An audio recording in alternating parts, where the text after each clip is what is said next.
어느 한 분야에 오래 몸담고 일하다 보면요, 그 일이 그 사람의 사고 방식이나 습관, 그 말투에서도 그 삶의 방식이 흘러 나오더라는 것이죠. 그것을 우리는 직업병이다라고 이야기하죠. 그래서 어떤 사람을 만나서 이야기하다 보면 그 사람이 어떤 직업을 갖고 있는지 말하지 않아도 이렇게 느껴질 때가 있다는 것이죠. 교사분들을 만나면 어떻습니까? 교사분들을 만나면 이게 잘 가르쳐 주세요. 학교에서도 집에서도 자녀들을 가르치듯이 잘 지도하고 가르치는 일들을 잘해 주시더라는 것이죠. 경찰은 어떻습니까? 경찰을 만나서 이야기하다 보면 치조를 당하듯이 계속 캐물어요. 무언가를 캐물어서 그 의도가 무엇인지를 파악하려고 하더라는 것이죠. 군인은요, 딱 보면 압니다. 그 자세나 그 모든 말투에서 군인이 누구인지 딱 보면 알아요. 목사는 어떨까요? 목사는 설교를 계속 합니다. 목사님들 모이면요, 얼마나 말이 끊기지 않은지 다 설교하려고요 그렇게 몸부림치더라는 것이죠. 여러분, 어느 곳에나 그 삶의 오랜 그 삶을 하다 보면, 그곳에 속하다 보면 그 모든 직업들이 내 삶의 방식으로 나오더라는 것이죠. 그런데요, 오늘 보면 이 4장을 계속 읽다 보면 속하다, 속하다, 속하다라고 계속 우리에게 말씀해 주고 있어요. 우리는 하나님께 속한 자다. 우리는 하나님께 속한 자다.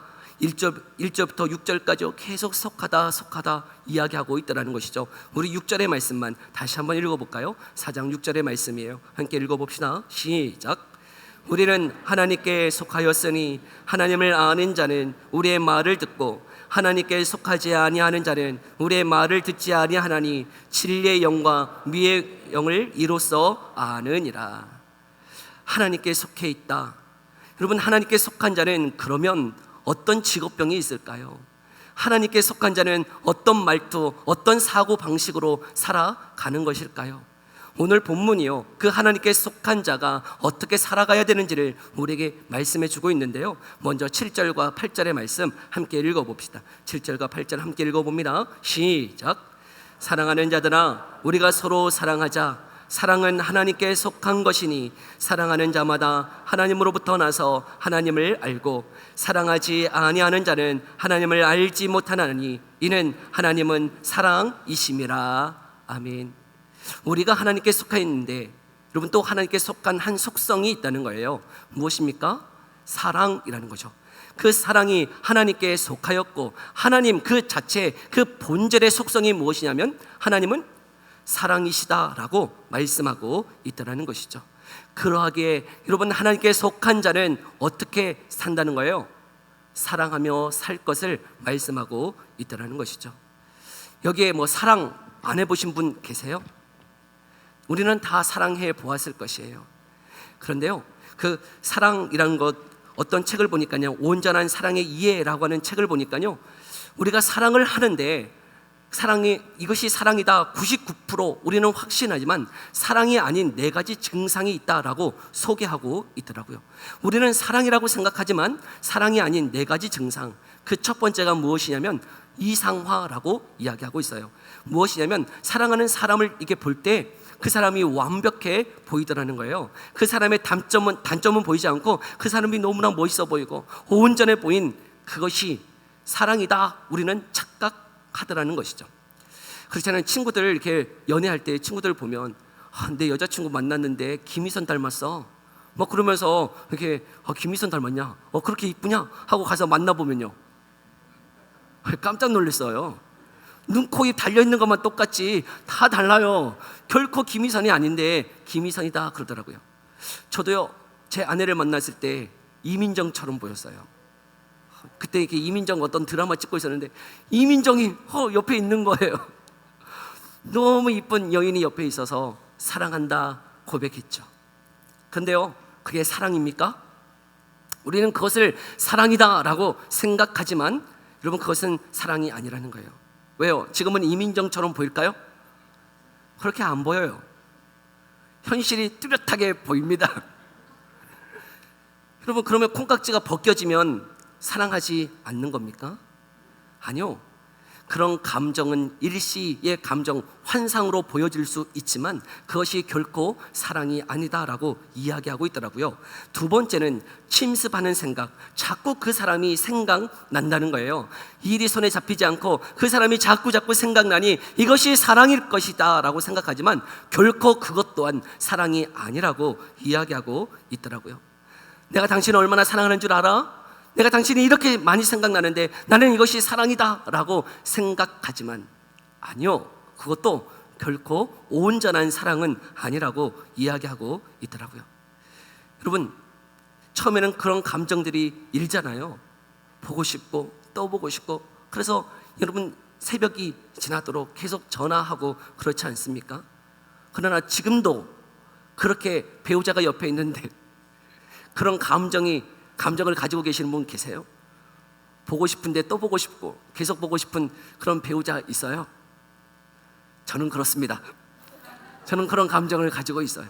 그럼에도 불구하고 그것이 온전한 사랑은 아니라고 말하고 있더라고요. 왜냐하면 감정은 내 생각, 내 안에 있는 생각으로만 사랑이라고 표현할 수 없다는 거예요. 내 안에 당신이 많이 생각나니 이것이 사랑이다가 아니고, 여러분, 사랑은 무엇 하는 겁니까?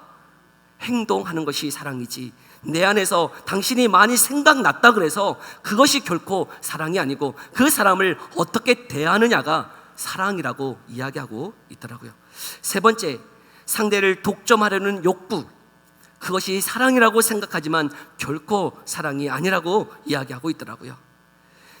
이 사람을 통제하고 다스리고 그런 마음이 있으면 이것이 사랑이라고 생각하지만 아니요, 그것은 결코 사랑이 아니다 라고 이야기하고 있어요.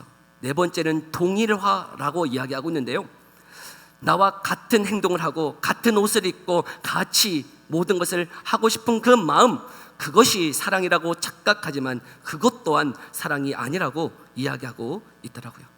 그래서 같은 옷을 입고 같은 신발을 신고 같이 행동하고 항상 같이 있어서 이것이 사랑이겠지 생각하지만 그것 또한 온전한 사랑이 아니라 이야기하더라고요. 여러분, 그러면 질문이 생기지 않습니까? 나는 그런 것이 사랑이라고 생각했는데 그것이 사랑이 아니라면 도대체 사랑이 무엇이란 말입니까? 여러분, 사랑은 뭘까요? 오늘 본문, 하나님은 무엇이라고요? 하나님이 사랑이시래요. 하나님이 사랑 그 본질 그 자체다라고 말씀하시면서요, 그 사랑이 무엇인지를 우리에게 말씀해 주고 있네요. 9절과 10절, 그 사랑이 무엇인지를 이렇게 말씀하고 있는데요, 우리 9절과 10절의 말씀 함께 읽어볼까요? 함께 읽어봅니다. 시작. 하나님의 사랑이 우리에게 이렇게 나타난 바 되었으니 하나님이 자기의 독생자를 세상에 보내심은 그로 말미암아 우리를 살리려 하심이라. 사랑은 여기 있으니 우리가 하나님을 사랑한 것이 아니요 하나님이 우리를 사랑하사 우리 죄를 속하기 위하여 화목 제물로 그 아들을 보내셨습니다. 아멘. 사랑, 우리는 사랑을 다 해봤기 때문에 이것이 사랑이겠거니 라고 생각할지 모르지만 아니요, 여러분, 우리가 하는 그 사랑이라고 하는 것은 죄된 본성에서 나오는 이기적이요 나만의 욕심의 욕망일 수 있다는 거예요. 그러나 지금 하나님이 말씀하시는 그 사랑의 본질은, 참된 사랑은 이것이야 라고 말씀하시면서 하나님의 사랑이 나타났다라고 말씀하고 있어요. 그 사랑이 무엇입니까? 여러분, 먼저는 하나님이 우리를 살리시기 위하여 누구를 보내셨다고요? 독생자 예수 그리스도를 보내셨다라고 말씀하고 있는 것이죠. 저와 여러분들을 살리기 위해서 하나밖에 없는 자신의 독생자 예수 그리스도를 내어주심이 사랑이다라고 말씀하고 있어요. 뿐만 아니라 우리를 위하여 오신 그 예수 그리스도는 우리를 살리시기 위하여 또한 어떻게 하셨다는 거예요? 십자가에 죽기까지 우리를 사랑하셨노라고 말씀하고 있는 것이죠. 그런데요, 어떤 자를 사랑하신 겁니까? 하나님이 우리를 위해서 자신의 독생자를 내어주시고 저와 여러분을 위해서 화목 제물이 되어서 십자가에 죽으셨는데 어떤 자를 위해서 그렇게 하신 거예요? 로마서 5장 8절을 보면 이렇게 말씀하고 있어요. 우리 함께 읽어볼까요? 함께 읽어봅니다. 시작. 우리가 아직 죄인 되었을 때에 그리스도께서 우리를 위하여 죽으심으로 하나님께서 우리에 대한 자기의 사랑을 확증하셨느니라. 우리가 어떤 상태에 있을 때요? 죄인 되었을 때. 이 로마서 5장 10절에는 그 죄인이 어떤 상태인지를 더 구체적으로 말씀하고 있는데요. 5장 10절 뭐라고 말씀하고 있습니까? 우리가 원수 되었을 때, 하나님이요 우리를 사랑하셨는데 그 사랑이 우리가 어떤 상태에 있을 때요? 하나님과 원수 되었을 때, 하나님 우리가 죄인이었을 그때에 내가 하나님을 사랑하고 하나님을 위해서 헌신하겠습니다 라고 고백할 때가 아니고, 하나님은 우리를 사랑하셨을 그때가 어떤 상태냐면 아무런 자격이 없는 그 상태, 죄인이었을 그때에, 우리가 원수 되었을 그때에 하나님은 우리를 사랑하셨노라고 말씀하고 있더라고요. 그 하나님의 사랑이요 구약의 한 인물을 통해서 예표로 우리에게 보여주신 한 인물이 있어요. 그게 누구이냐면 호세아예요. 여러분, 구약의 호세아는 신약으로 오면 그 호세아의 이름이 무엇으로 바뀐다고요? 예수라고요. 예수. 여러분, 그 예수의 예표로서 호세아가 등장하고 있는데요, 그 호세아에게 호세아 3장 1절에 이렇게 말씀하시네요. 함께 읽어볼까요? 함께 읽어봅니다. 시작.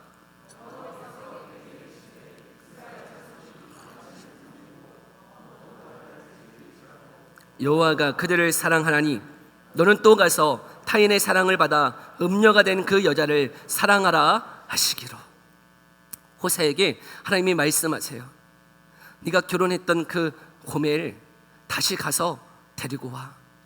다시 가서 사랑해라. 음녀가 되어서 지금 다른 남자로부터 사랑을 받고 있지만, 아니 너는 그 여자 버리지 말고 가서 사랑해 라고 말씀하세요. 왜요? 하나님이 지금 누구를 사랑하신다고요?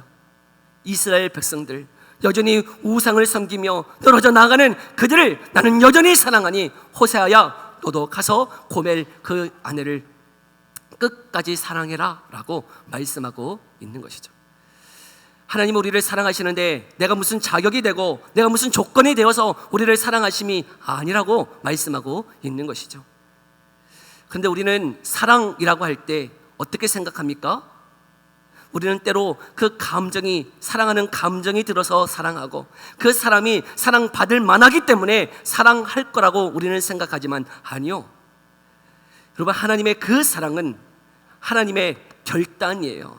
그 사람이 무슨 자격이 되고 사랑받을 만한 무슨 조건이 있기 때문에 사랑하심이 아니라 하나님의 결단이었다고요. 결단. 나는 이 자를 사랑하리라. 이 자가 어떻게 행동하든 상관없이 나는 이 자를 사랑하리라. 여러분, 그 사랑의 모습이요 예수님이 또 보여주셨는데 어떻게 보여주셨을까요? 요한복음 13장 1절에 이렇게 예수님이 말씀하시네요. 함께 읽어볼까요? 함께 읽어봅니다. 시작. 유월절 전에 예수께서 자기가 세상을 떠나 아버지께로 돌아가실 때가 이룬 줄 아시고 세상에 있는 자기 사람들을 사랑하시되 끝까지 사랑하시니라. 예수님은 자신이 십자가에 죽기까지 사랑하셨는데 자신의 그 12 제자들을 어떻게 하셨냐면 끝까지 사랑하셨어요. 근데요, 그 12명의 제자 중에 누가 있다고요? 가룟 유다가 있어요. 근데 그 요한복음 13장이 무엇을 얘기하고 있냐면 이제 그 십자가를 사역을 앞두고 그 제자들의 발을 씻기는 그 일을 말씀하고 있네요. 근데 발을 씻기는데 누구도 앉아서 있는 거예요. 가룟 유다도 있어요. 이제 날 배신할 그 가룟 유다도, 여러분, 예수님이 그 발을 어떻게 해요? 씻겨주세요. 발을 씻겨주셔. 왜 씻겨주시는 거예요? 거기에 난 털 다 뽑아버리려고 지금 씻겨주시는 거예요? 아니요, 사랑해요. 끝까지 사랑하세요. 이 자가 날 배신할 자인지를 다 알지만요, 우리 예수님 끝까지 이 가룟 유다도 품으시며 사랑하세요. 근데요, 베드로도요 베드로도 어떻게 할 거를 아세요. 날 부인할 거 다 아세요. 그 자도 어떻게 해주세요? 씻어주세요. 여러분, 12명의 제자들 무슨 자격이 있어서 하나님의 사랑을 받았습니까? 능력이 뛰어나가지고 특출나서 예수님을 따랐던 것일까요? 아니요, 아무런 자격이 없어요. 그럼에도 불구하고 하나님이 택하여 부르시고 끝까지 사랑해 주셨노라고 말씀하고 있는 것이죠. 하나님의 사랑이 이것이야 라고 우리에게 말씀하고 있어요. 우리는 이런 사랑 앞에서요, 우리는 그거 못하는데, 내가 그걸 어떻게 해요? 그거 하나님이나 하시는 것이지 그건 우리는 못해요 라고 말할지 모르겠어요. 그런데 오늘 본문에서 여러분 우리에게 이렇게 촉구하고 있네요. 11절과 12절의 말씀인데요, 함께 읽어볼까요? 11절과 12절 함께 읽어봅니다. 시작. 사랑하는 자들아, 하나님이 이같이 우리를 사랑하셨은즉 우리도 서로 사랑하는 것이 마땅하도다. 어느 때나 하나님을 본 사람이 없으되 만일 우리가 서로 사랑하면 하나님이 우리 안에 거하시고 그의 사랑이 우리 안에 온전히 이루어지느니라. 아멘. 우리가 사랑함이 어떠하다고요? 선택이 아니라는 거예요. 마땅하다라고 말씀하고 있네요. 여기 마땅하다라고 하는 그 단어를 더 살펴보면요, 빚을 졌다라고 하는 의미를 내포하고 있어요. 하나님의 그 사랑 앞에 저와 여러분은 어떤 자라고요? 빚진 자다라고 말씀하고 있더라고요. 그 사랑을 받았다는 것이죠. 그 사랑을 입은 자, 그 하나님께 속한 자, 그 한없는 말할 수 없는 사랑을 받은 자들은 어떻게 살아간다고요? 사랑하며 사는 것이 마땅하다라고 말씀하고 있는 것이죠. 근데 우리 마음 한켠에는 목사님 그거 어떻게 합니까? 라고 이야기할지도 모르겠어요. 그러나 사랑은 뭐라고요? 감정이 아니라고요. 사랑은 결단이에요. 결단. 여러분 결단하십시오. 무엇을요? 사랑하기로요. 근데 그 사랑하기로 결단할 때 우리 마음 안에 있는 의문이 하나 있어요. 목사님, 저 미워하는 자, 정말 마음에 나와 같이 할 수 없는 그 사람도 내가 사랑해야 됩니까? 마음에 미움이 이렇게 올라오는데 어떻게 사랑할 수 있습니까? 사랑하는 감정이 일어나야지 사랑할 수 있지. 그런 감정이 없는데 어떻게 사랑합니까? 미움으로 사랑하면 그건 위선 아닙니까? 라고 말씀하시는 분들이 계세요. 미워하는데 사랑하는 것은 위선입니까? 아니요. 여러분 그것이 예수님이 말씀하시는 사랑이에요. 예수님이요, 저와 여러분들을 감정적으로 사랑하셨다면 어떻게 하셨을까요? 하나님이 저를 감정적으로 사랑하셨다면 저는 여기 없어요 지금. 이런 못난 자를 하나님은 사랑하시기로 결단하셔서 끝까지 사랑해 주셨대요. 그 사랑을 아는 자들은 이제 어떻게 한다고요? 미워하는 그 감정을요 십자가에 못 박는 거예요. 내 자아를요 십자가에 못 박고 그 사랑을 알기에, 비쳤기에 사랑함이 어떠하다고요? 마땅하다는 거예요. 그 사람에게 아무런 자격 없어도, 아무런 조건 없어도, 내 안에 미움이 가득해도 내 이 생각, 감정들은 십자가에 못 박고 여러분 그 주님의 사랑으로 사랑할 것을 요구하고 있는 것이죠. 그래서요 누가복음 6장 32절에 예수님이 이렇게 말씀하세요. 함께 읽어볼까요? 함께 읽어봅니다. 시작. 너희가 만일 너희를 사랑하는 자만을 사랑하면 칭찬받을 것이 무엇이냐? 죄인들도 사랑하는 자는 사랑하느니라. 나와 좋은 관계를 맺고 사랑할 만한 사람 사랑하는 것은 뭐라고요? 모두가 다 하는 거라고요, 그거. 그런데 지금 하나님의 사랑을 아는 자들은 어떤 사랑을 요구하고 있는 거예요?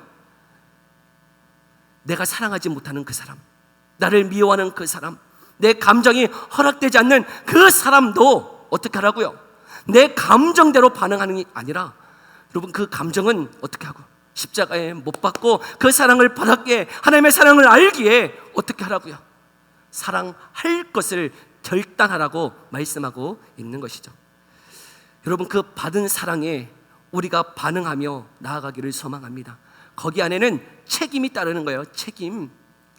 그 사랑을 알기 때문에 기꺼이 사랑할 수 없는 그 영혼을 품어내는 것. 여러분 그때에 12절에 뭐라고 말씀하시냐면, 우리가 서로 사랑할 때 비로소 하나님이 보이지 않는데 그 형제들이 서로 사랑하는 그 모습을 볼 때에 어떠하다고요? 하나님이 이곳에 계시는구나를 모든 사람들이 알 것이라고 말씀하고 있는 것이죠. 왜요? 그 당시에 교회는 어떤 사람들이 모여 있는 거예요? 신분의 차이가 있어요. 종과 주인이 있어요. 유대인과 이방인이 있어요. 남자와 여자가 있어요. 어린아이와 노인이 있어요. 그럼에도 불구하고 그 예수 그리스도 안에서 다 어떠하다는 거예요? 서로 사랑함으로 하나 되는 그 공동체는 유일했던 거예요. 여러분, 그 사랑이 우리 안에 있기를 간절히 소망합니다. 요셉은요, 그 사랑으로요 자신을 팔았던 그 형제를 어떻게 한 거예요? 사랑했던 거예요. 용서했던 거예요. 여러분, 자신을 팔았던 그 형제들을 만났을 때 여러분, 그 요셉은 그 신분이 어떤 위치에 있는 거예요? 애굽의 총리예요. 2인자예요. 그런데 형제들이, 자신을 팔았던 형제들이 이렇게 꿇어 엎드려 있을 때 자신이 형제들이 팔아서 총리가 됐으니까 다 용서가 됩니까? 총리가 됐으니까, 높은 위치에 있으니까 다 용서가 돼요? 여러분, 부자 되면 여러분 다 용서가 됩니까? 아니요. 나에게 힘들게 했던 그 사람, 내 안에 권력이 주어지고 돈이 주어지면 우리는 어떻게 하고자 하는 마음이 있어요? 복수하죠. 복수하고자 하는 것이 우리의 마음이에요. 우리의 죄된 본성이란 말이에요. 나 이렇게 잘나게 됐다, 나를 내세우고자 하는 것이 우리의 본성임에도 불구하고 요셉은 그 형제들을 어떻게 했습니까? 용서했어요. 무엇 때문에요? 우리 창세기 50장 20절의 말씀 우리 마지막으로 한번 읽어볼까요? 창세기 50장 20절에 함께 읽어봅니다. 시작. 당신들은 나를 헤아려 하였으나 하나님은 그것을 선으로 바꾸사 오늘과 같이 많은 백성의 생명을 구원하게 하시려 하셨나니. 무엇 때문입니까? 이 사람들이 무슨 용서를 빌고 이 사람들이 뭐 자격이 되어서가 아니고, 여러분, 요셉은 그 형제를 왜 용서한 거예요? 이 모든 것에 누구의 뜻이 있었던 거예요? 하나님의 뜻이에요. 하나님 때문에 용서하는 거예요. 하나님의 인도하심 때문에 용서하는 거예요. 그 사람이 회개하고 용서받을 만한 자격이 되었기 때문이 아니고 하나님의 그 사랑 때문에 용서하며 나아가더라는 것이죠. 전에 사는 성도 여러분, 우리가 서로 사랑하기를 소망합니다. 우리는 그 사랑할 수 있는 능력은 없어요. 그런데요, 우리가 그 하나님의 사랑을 받은 자인 줄 믿습니다. 그 하나님의 사랑에 속한 자인 줄 믿습니다. 그 사랑을 알기 때문에 우리도 어떻게 하며 살아간다고요? 사랑하며 사는 것이 마땅하다라고 말씀하고 있네요. 내 기질이나 내 성품은 사랑할 수 없는 많은 요소들이 내 안에 있어요. 내 힘으로 안 돼요. 그러하게 우리는 무엇하는 겁니까? 기도하는 거예요. 품어내지 못하는 내 마음 때문에 기도하는 거예요. 저 영혼을 품어내기를 위해서 기도해야 하더라는 것이죠. 전에 사는 성도 여러분, 이 한 주간이 그 영혼들을 품어내는, 사랑의 마음을 품어내는 이 한 주간의 삶이 되기를 원하고 그 일을 위해서 기도하며 나아가는 한 주간의 삶이 되기를 소망합니다. 기도합시다.